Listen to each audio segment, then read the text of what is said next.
Hey, how are y'all doing today? Awesome. Really good. Beautiful day. Yeah. Yeah, very hot. Yes. Yeah. Um, Really nice. but yeah, so jumping right in. So first of all, excellent movie. I watched it twice so far. Wow. Love it. So now my question, I guess just jumping right off, for the writer, Dani, when did you or how did you come up with this concept for the movie?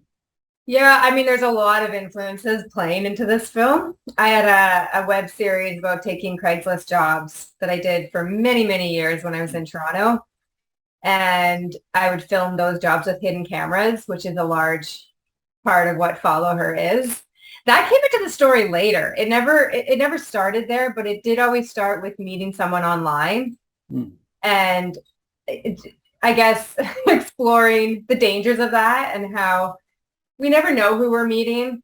And you can be as safe as you can about meeting in public places, but there's still a level of risk involved. And so building that relationship between these two people that have this sexual chemistry and attraction to one another, that that aspect of the story really compelled me or interested me in terms of not knowing where it would go and how that relationship would evolve. So it really started there, and it started with a whole conspiracy theory story that I eventually lost months later, and then evolved into this social media film.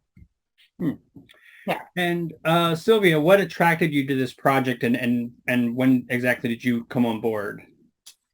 A mentor of mine, John Gallagher, an indie New York City filmmaker, first met Dani, read the script, and I think he thought a woman director would be a good idea. He wanted to direct. Oh, he initially, actually. right. He was initially, but then he didn't think the schedule. I was like, I'm going to shoot this next month. Right. And then John was like, I'm not available next month, but I have this friend, Sylvia Caminer. Right, right. So then I got it, but it was, I think that core relationship of the simplicity of that attraction, and would you put your life in potential risk by following someone into the woods to further your kind of your standing on social media because you put so much value into that. Although a lot of those elements got added in as we worked on the script. We kind of, like any script, we workshopped it a bit together for a year and then started thinking about cast. And so as soon as I read it, although I will say the appeal that it was supposedly fully funded had something to do. John's like, hey, can you direct this? They're going to shoot in like 2 months. I'm like, wait, a fully funded? Because the budget started at 100,000. Yeah, not nearly enough. And me being the delusional filmmaker I was at the time was like, I will have no problem at all raising $100,000, which actually within the year was far more of a struggle than I ever imagined. And then as we started developing it, then of course the budget grew and grew and grew. Yeah. So Nice. And I think it's really interesting because kind of doing my homework, Sylvia, I noticed that you have prior to this you've done a lot of TV series or documentary series, and I think that's really fascinating because there is definitely like a pseudo documentary found footage sort of. It's yeah. I wouldn't say it's like fully found footage, obviously, but it like has that like flavor element. Yeah. Is that something else that kind of attracted you to this project? Yeah, it is. So I started, producing independent features out of New York City because my love has always been about telling stories. And then I took what I learned on narrative films, watching first-time and experienced producers, and brought that to documentaries because I tend to really like story-driven documentaries. And so the thought of having a little bit of that, like behind the curtain look, documentary style feel a little bit to this film did excite me, especially as we were growing the story and bringing more and more hidden cameras, social media into it. I thought that would be something that I like to do and something that I had some experience doing. It's really interesting. Now, to kind of prepare for this film, did you talk to any anyone that did kind of similar things to Jess? Was that any kind of thing that you reached out to anybody just to kind of get that mindset? For myself? Yeah, or just even Sylvia, just as like research. If you want to start, I can. Sure. Yeah, I was actually reflecting on this recently about the prep involved for Jess, and I had taken a 2-year break from the film industry, and so coming back in and coming into the world of social media, for me, I took about 30 days of preparation, so a month, to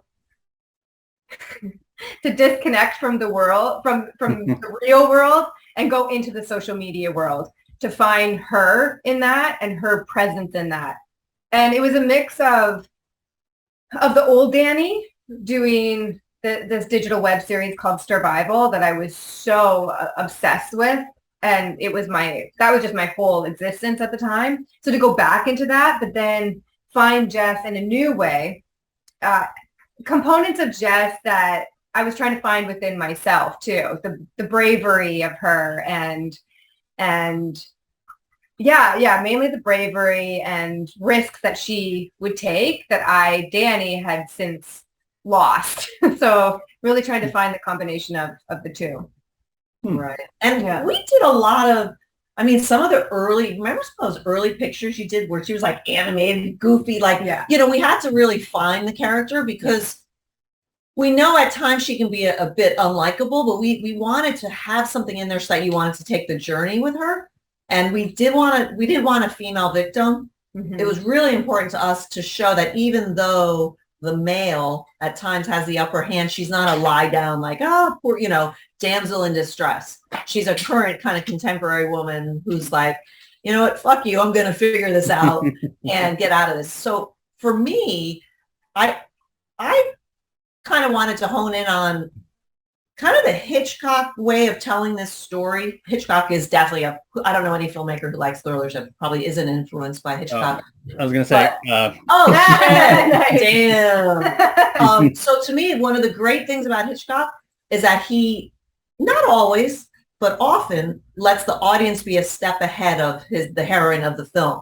And I thought, that's a way to get the audience rooting for Jess more because they're gonna be like, no, what are you, like every time she almost leaves it, they know more. They're a step ahead. So for me, it was a lot about finding those places in the script and story where we can do little things to give the audience that advantage. And then I did watch some, and I can't remember the names, but of hostage type films and not just women in crisis, but, those types of heated and raised level. Like I've always been fascinated by typical people in really difficult times. Mm-hmm. Like you grab a person and you just put them under so much duress. What is that person going to do?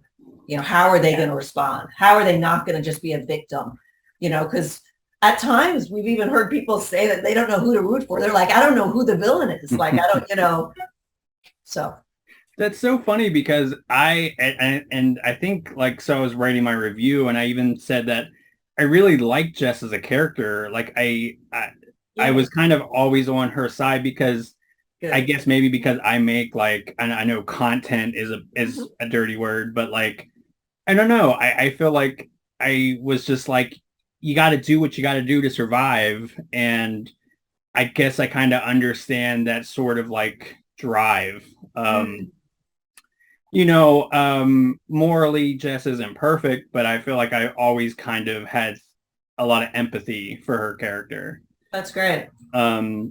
And Dani, so I was kind of wondering, is that kind of the mindset that you had when playing Jess? Morally gray, yes, but I think ultimately, like, there's a lot of virtue there. You have a lot of agency to your character. Yeah, we did so much work on that. I'd say there was more work involved in the character of Jess than anything else. Yeah. And then, because Luke Cook, when he came in, like from the moment we cast Luke, he brought that character life. We knew that. His audition, we're like, oh shit, well, it's too early to offer him the role. But we don't think we're going to ever see someone we like as much. And we did offer So we had pretty quick. I didn't have to do a lot in terms of evolving his character. He was already there.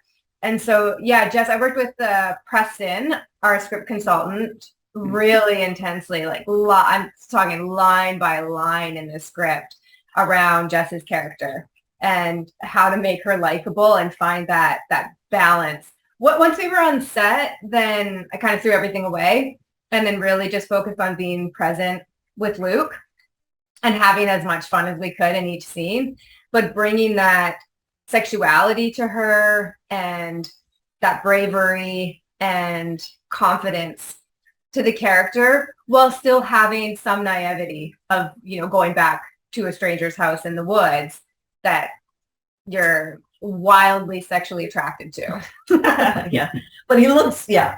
Anyway, and then the interesting thing about how we shot this film, we shot the whole section of Jess heading off to meet Tom, the Luke Cook character, and that whole middle, from 20 minutes, 17, 18 minutes in until like 12 minutes from the end first.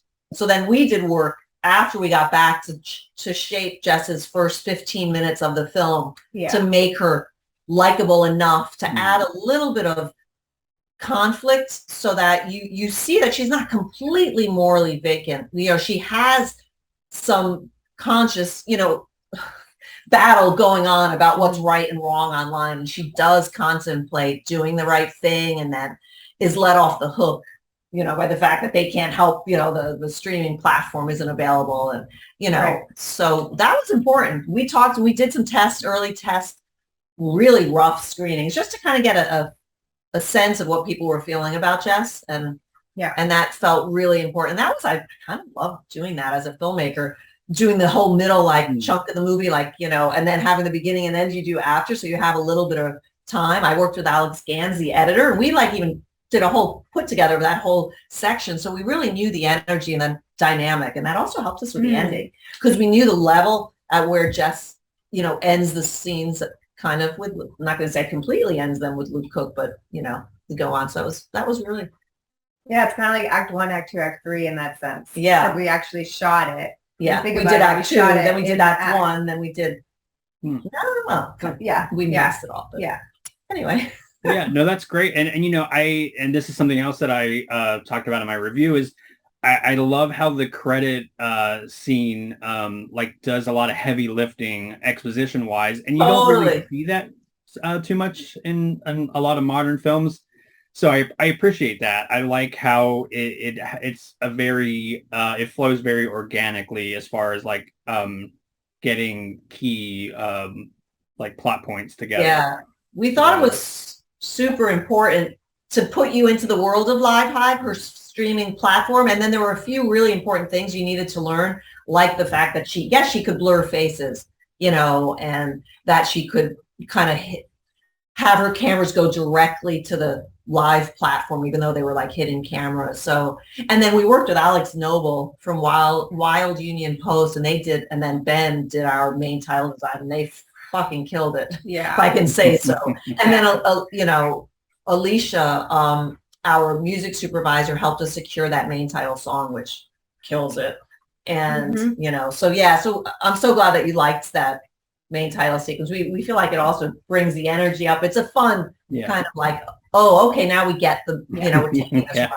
It was a pacing thing too, because it's so important to keep the movie flowing in the beginning and keep people engaged, because once we get into the park with Tom and Jess, we never had an issue from that point on. It's always now we're really in the journey. So establishing that first 15 minutes or so, right? That title sequence helped to tighten everything up, to tell the story in a quick format that, required cutting some scenes as well. Nice.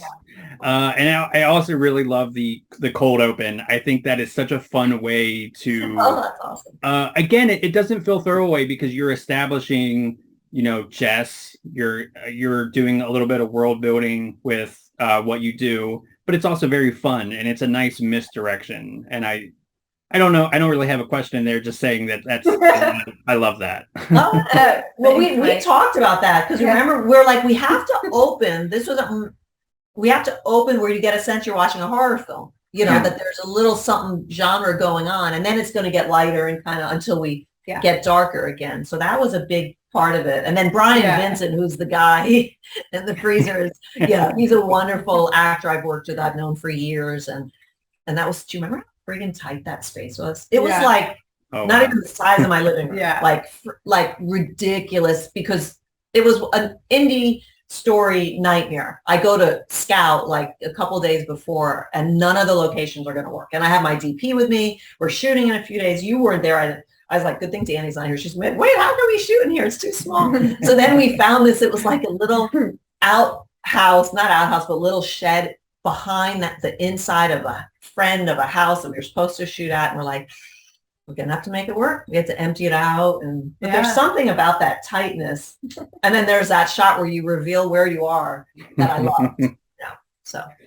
No, it's very clever. I think it's such, and again, I think that's something that I mentioned in my review, that I think that's just such a brilliant way to open the film, set the tone. But as I said, you're still doing a lot of storytelling in that little bit of in that little opening. So just to pivot back to Luke Cook. Now, I know shooting schedules are often very tight, so you don't often have this luxury, but did you all get to do a little bit of rehearsal before actually shooting? We had 2.5 days. We went through the script. We kind of, remember we sat outside and just the three of us just kind of read through it maybe once or twice, I think. Talked. Yeah. And then what I really wanted to do, because we only had Luke for 12 shooting days, I kind of wanted to get it up on its feet and kind of block it out. So we spent like a good day and a half talking about motivations and where, I had a sense in my mind, I kind of blocked everything, but I wanted to make sure it felt organic, because we knew we had to set up some of the lighting. We needed to be clear on what the main playing areas were, because we knew we'd have to kind of do this kind of quick. And I didn't want to do that without letting the actors have input. Like, well, I don't know that I wanted to work out some of those acting moments and movements to make sure that they felt organic to all of us. And our DP, Luke Geisbuehler, is friggin' genius. I love him. I've worked with him a bunch and would love to continue working with him.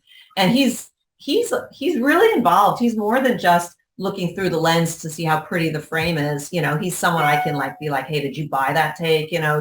He's always thinking story also, he was a terrific person to lean on, especially as my first narrative feature, Nice. Well, I think I think the chemistry between Jess and Luke is phenomenal. And I was kind of curious, was any of that dialogue improv, or was it all just strictly script? Mostly Luke's lines were improv. Yeah. Especially after that change, which we don't want to say too much, but how his character kind of changes at a point. Yeah. He came in, and that was we had a day and a half left for that. Of course, we had to jam the whole last 10, 12 minutes with him. Was tight on the schedule, but I think that was one of the biggest contributions of Luke, outside of the charm and humor and everything else that he brought, is his ability to improvise.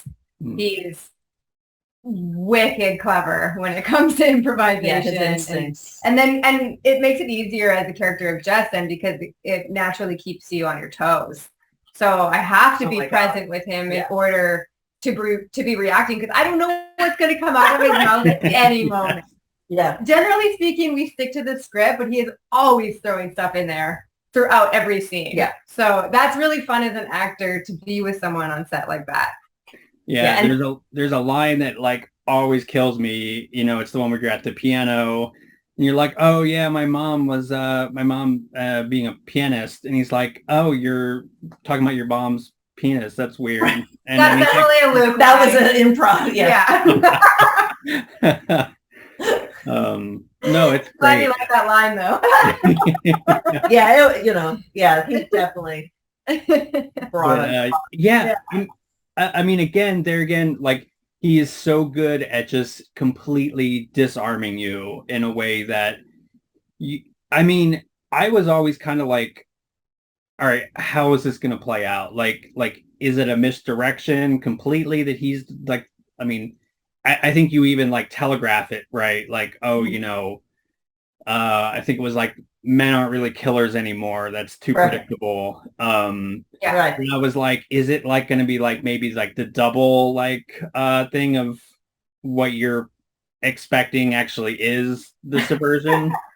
Right. So I love that. It constantly kind of kept me off balance in like the best possible way. Very meta. Yeah. Yeah. Well, that's good to hear. Yeah, I mean, but it's meta, but it doesn't feel, it still feels fresh. Like it didn't feel like it was like it is winks to the camera, but it's done in such an interesting way that it again didn't feel like other things I've seen before, I guess. Good. That's awesome.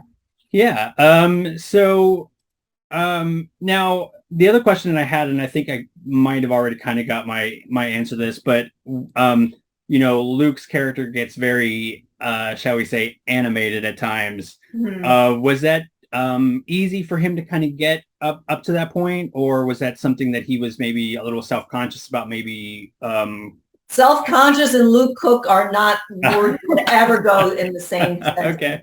No. And yes, on a dime. He could, sometimes he would make, a kind of like crazy, and then he'd have this like sudden look, and you're like, oh, fuck, that guy would kill her. Like, he just could turn.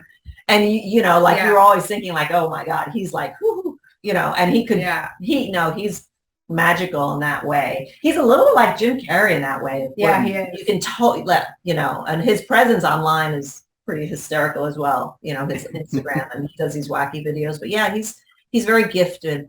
I keep thinking like he would so elevate Saturday Night Live if he was one of them. Yeah. Like I can't even imagine how amazing he would kill something like Saturday Night Live. Like boy, could they use Luke Cook. But, yeah, and I remember being on set thinking that I couldn't tell if he was in character, if it was just him. Right. I remember feeling even almost on edge. I'm like, I don't know if it's real, because he would kind of switch in the moods in a fun way, but still in a way of like, I don't know what's happening. Yeah. That's so interesting, because it almost does kind of keep you in like Jess's headspace, right? Like that you never know where you kind of stand. Exactly. And wanting everything to go so smoothly on set for his sake, like wanting him to have a good time. I have this line in my head. I can hear him being like, what's going on? What are we doing? What are we doing? Are we going? And then that being like, and then that insecurity for me being like, oh my God, we have to do things. What are we waiting for? And I get stepped in. Right. Just those moments when you're setting up, or the stills photographer is taking shots, and then you don't know what's coming next. Right. And him asking those questions, and me having not worked on set for a couple of years being like, I don't remember how this stuff runs anymore. It was really interesting. It was really fun to learned a lot from Luke, for sure. Yeah, that's great. Now, so I'm going to be I will be obviously as vague as possible, but I will just say the finale definitely sets it up for future installments. I really hope that this is going to be a series. Is it too early to maybe? Music to our ears. Can you tell? Pick up the phone and call Hulu. Or Netflix or Amazon, but Hulu, I think. Are you saying Shudder? Are you saying series though, as in a TV series? Or like a trilogy? It could be a film series, or I think it even could be like just like a series. That would be the dream. We're working on a part 2. And we have a trilogy in mind, and very interesting turn of, which we don't want to say too much here, but we're really hoping that we're showing XYZ and UTA, our sales reps are showing the film, soon. And, no distributors have seen the movie yet. So we're hoping something exciting will happen, and maybe whoever we do partner with might feel the same way. If anyone wants to fund our sequel, we're ready to talk. We're ready. Heck yeah, and there's some fun twists and turns. Yeah, listen, I'm putting it out into the universe. It's gonna, spawn a whole franchise. I would love that. That's definitely the goal. And we even had a reviewer say that, that this, but that's music to our ears. So it's so. I mean, I love it because it's so. I mean, the world building does feel complete, but it feels like you give just enough to like make me as an audience member like want more. Like I I want to go deeper into this. Well, I got to be careful how I say like the organization. Right. I don't Yeah, think yeah. I'm giving too much away. Mhm. So yeah, I think that's about it. Is there anything else like upcoming projects you wanted to pitch or pitch, yeah, or plug? Well, also now this is going to kind of come out in conjunction with our Fright Fest Yep. premiere. Yeah, so that's cool. Yeah, we're first off like blown away, so ridiculously excited that we're in Fright Fest. Yeah. Yeah, I can never. I'll always remember when I got the email from Eliana Jones, one of the heads of the festival.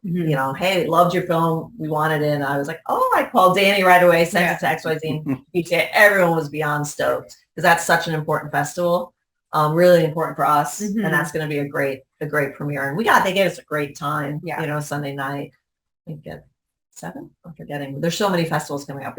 We're on like a little world tour. We go down to Fort Lauderdale for Popcorn Fridays, and then to Mexico City and to London, and we can just announce now Brussels for Biff and Genre Blast back here in the States and AFMX in New Mexico. But so I mean, we both have projects that we're working on. I know we really are hoping to do something together again, whether it's Follow Her 2 or a reboot on a series. We were actually starting to work on a script together for Follow Her 2, and we were approached to make the film into a musical. No, wow, no doubt, like contracts and everything. Well, and we wrote it. Yeah, it's written as a musical. Yeah, already. But it's a first draft, shifting the two characters. Like, so we wanted it to feel fresh and really different. So it's quite different, but it's along the same line. So that would be. So that's exciting. Yeah, I think for me, I'm most excited about where this can go. The potential of sequels, a trilogy, a series. That stuff's all really exciting. And then outside of that, I think we just have our own projects that we're always trying to push as well, gaining as much experience as possible in the industry. I've been doing more, I'm in Canada now in Vancouver, so trying to do more directing and just getting into every single role behind the camera as possible to know, to appreciate what everyone does and everyone brings to each project. So that's really cool. And just meeting as many people as we can to keep moving. Yeah, that's amazing. And I guess like the responses from a live audience has been really amazing as well. It has. Yeah, we won 2 audience awards. We've been to 3 festivals so far, and that was very rewarding to me. Yeah, that's almost the most rewarding, is because obviously we make the movie for the people, the butts and seats in the audience, and so it's been fun. It's been, you don't realize, because for me, I'm like, wait, it was scary, like it was creepy, like you were nervous, it made you on edge, because I've seen it so many damn times, and with an editor, I'm like, oh my god, and so to hear all of that, it's like, oh, thank goodness. I think that's been the biggest surprise, honestly, is how scared people are of the movie, because we didn't set out to make a horror movie. We set out to make a psychological thriller, an erotic psychological thriller. And so the fact that it's falling into horror and people are coming out saying that they're going to have nightmares. I'm like, You're like, she didn't watch horror movies. She's like, I'm such a wuss. We're going off to like 5 horror film fests. I'm going to be going to movies on my own. Our producer, Michael and Jane, is coming to Fright Fest. So he and I will go see a lot of horror films there. But that's because I grew up on horror movies. I was watching horror movies alone in my basement when I was 13. Like children, what was it? Children of the Corn? Kids Under the Stairs. Children, People Under the Stairs. Yeah. All the people under the stairs, all the Freddy Kruegers. Poltergeist, like you name it, I was watching them. Chucky, you said haunted. Oh my god, Chucky! I couldn't sleep because of that doll. Oh my god! And so now as an adult, I'm way more scared than I was back then because I think I watched too many horror movies. Yeah, I get way more scared in movies like Jaws than I do in like Get Out or Nope or some of the Black Phone. Oh, there's such a oh my god, it's such an exciting time right now to be a independent, like a horror lover. Forget it, not independent, nothing, just horror lover. There's so many people making films, and then also as women in the genre world, it's exciting because there's a lot of great female filmmakers in this genre now. Not that many though. It's no, but exciting there's more to be in and more. I mean, God, Fright Street on, the 3 parts, that was Fear Street by a woman, the new Candyman, wonderful, talented woman. I mean, there's Sissy, that Australian woman, which we're dying to see because we've heard. That was great. We've heard it's wonderful. Female director out of Australia. No, there's quite a lot, you know. I think it's incredible. And I guess my final question would be, what is there one particular and this is for both of you, is there one particular message you would like audiences to come out of this movie with? You want to go first? I'll let you go first. Should think about that for a second. I can go first. So I made the film really, I wanted to give people a ride. I really like escapist entertainment. I feel like there's a value to that. And when you can do escapist entertainment, you throw in a little messaging or even just like a little bit of a cautionary tale and have an audience kind of come out with something to talk about. So maybe coming out and thinking about, what's my social media presence? How much time am I spending? What, am I too trusting online? I think that's kind of a healthy discussion, an inner monologue we might want to be having with ourselves a little bit. And then also I love movies when you come out with your friends and you're like, what did you think about the ending? Did this happen or that happen? And I'm going to say, no, she did this. And they're going to be like, no, she chose that. So that was a huge, I wanted that twist. So. Yeah, I think for me, a big one was this idea of privacy and how to maintain a level of privacy for ourselves when we're blasting everything on the internet all the time. And like it's never ending. It's never ending with the amount of apps and the amount of requests that we receive around sharing our information. Every app that I add is like, do you want to share? Do you want this app to track you? I'm like, no, absolutely. Why are you asking me and that? Some of them won't give you access unless you say yes. Right. I'm like, this app has nothing to do with where I am and go away. And there's a cost. There's a cost to that. Yeah. On humans, I think, the loss of privacy. Yeah. And it's pretty scary. Like it is scary and it's not, not to encourage people to live in fear, but to find that balance for ourselves around how much time we are investing in this stuff and how much we are putting ourselves out there. I think that challenge is for the rest of our lives around finding that balance. So I like that this movie encourages people to look at that. Yeah, no, that's two both great points. Again, just to wrap up, I love the movie. Really excellent. Dani, you were amazing in it. I don't know. I guess maybe this is like a Rorschach test for people, but like I was on Jess's side from the beginning, 100%. Awesome. I'm happy to hear that. So thank you so much for taking the time to talk to me. And now, when again does this premiere on Fright Fest? The UK premiere at Fright Fest is on August 28th. It's a Sunday night at 7. Okay. At the Prince Charles, which is great. Yeah. And then we're also at that same time, we're in a really cool new festival. Not new, I mean, it's been around for a few years, called Ravenheart in Oslo at a gorgeous cinema there. And Biff. And then we're off to Biff. Oh Brussels. My God. It's happening right after Fright Fest. And we're going from there to there. Amazing things about the audiences at Biff. Screaming. It's almost like the Rocky Horror Picture Show. People are screaming at the That'd be awesome. screen. And we have to sing a song before our film screens. So both tone deaf people. Should be. I'm like, no, but you're the actress. So then I'm like, well, Michael, who's our producer's I'm like, Michael, can you sing? He's like, oh, I get maybe a little. So we don't know. It's gonna be that's why I was like, there's no way I'm going to Biff on my own because there's absolutely zero way. I mean, that was one of my fears as a child. I'll never forget one day in chorus class, you have to take chorus in my school. The teacher made each kid go around the room and sing a verse or two alone. Wow. And it traumatized me. I'm not kidding. I was like, I thought I was going to have a heart attack. It was so cruel. And so the thought of singing in front of a crowd, I'm like, I definitely will need a shot or something. That'll be funny. Yeah. Yeah, I'm sure that's going to be amazing. And again, thank you so much. And Mike, where are you based? Where are you? Oh, I'm in close to DC. Okay, nice. Don, are you anywhere near have you heard of the festival Genre Blast? The Alamo, Winchester? Yes, I've heard of it, but I've never been. Yeah, we're excited. We're gonna miss it, which kills me. Yeah. Anytime I miss a festival, it's like painful. I can't even imagine, like, how can we be missing an American festival? But we have someone that might be going though. We're praying. Yeah.